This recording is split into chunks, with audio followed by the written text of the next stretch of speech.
E aí galera, sou o professor Adalberto de Língua Portuguesa. Hoje nós vamos dedicar um tempinho para falar sobre a função poética da linguagem. Mas antes de entrar em detalhes da função poética, eu gostaria de apresentar para vocês este livro, né, de Samira Chayub, Funções da Linguagem, a série Princípios, da editora Ática. É bem interessante, é uma leitura simples, descomplicada e ajuda muito para quem quer se aprofundar um pouquinho sobre as funções da linguagem. Função poética. Como vocês sabem, sempre que nós nos apropriamos da linguagem, nós revelamos propósitos, objetivos, finalidades. No caso da função poética, qual é o propósito, qual é o objetivo de quem está de posse da palavra?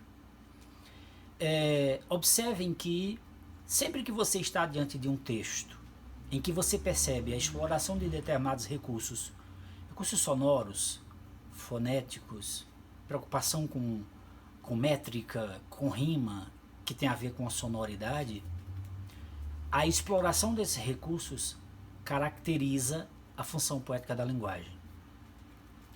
Você pegar, por exemplo, um poema como Epitáfio para um Banqueiro, de José Paulo Paes, em que ele diz: negócio, ego, ócio, cio, zero. Observa que do primeiro verso originam-se os outros: negócio, ego, ócio, cio, zero. Há uma brincadeira, pode-se dizer, há um caráter lúdico com a palavra negócio que o poeta faz aí, desdobrando esta palavra em outras com novos significados, explorando os fonemas. Isso é típico, isso caracteriza a função poética da linguagem. Importante. Mas pegamos outro exemplo que estava pichado numa parede de muro em São Paulo, em que estava mais ou menos assim: eternamente, eternamente, eternamente, eternamente. É um texto sem autoria, mas a pessoa que se utilizou dessa palavra eternamente e desdobrou ela em outras, estava brincando. Há de novo aí um caráter lúdico com a palavra, com os fonemas, nesse caso formando novas palavras com novos significados. É possível que você perceba uma leitura fazendo uma interpretação numa perspectiva mais aprofundada desses versos, por exemplo.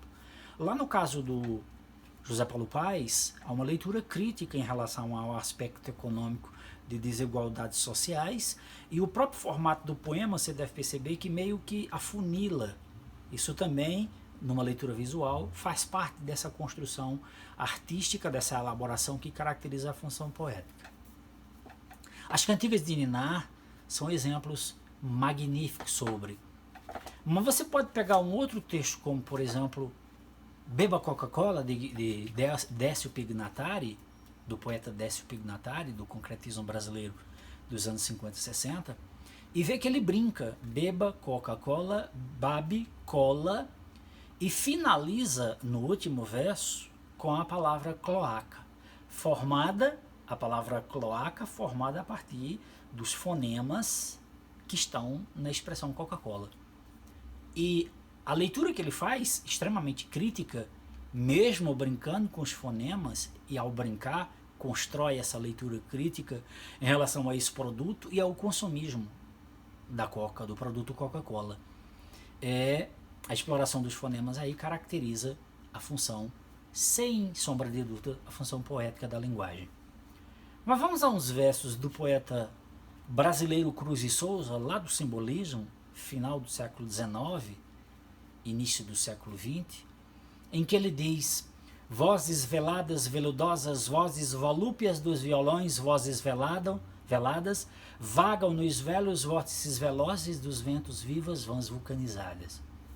Atenta para a exploração dos fonemas L, principalmente o fonema L, a aliteração, mas há também a presença da assonância, a presença das vogais. Esses dois recursos propositalmente trabalhados com uma finalidade estética auditiva. Isso caracteriza também a função poética da linguagem. Portanto, sempre que você quer, ou sempre que você se dispõe a ler um texto e verifica nesse texto a presença de exploração de recursos sonoros, rítmicos, por exemplo, a exploração de figuras de linguagem, das rimas, por exemplo, da métrica, frequentemente presentes nos poemas, e vez por outra você encontra também em músicas, você está diante de texto que explora a função poética da linguagem. Portanto, a função poética tem esse propósito. As cantigas de Niná, por exemplo, os trava-línguas, por exemplo, todo poema tem por excelência a função poética da linguagem. Ok? Se você gostou, dê um like. Um abraço.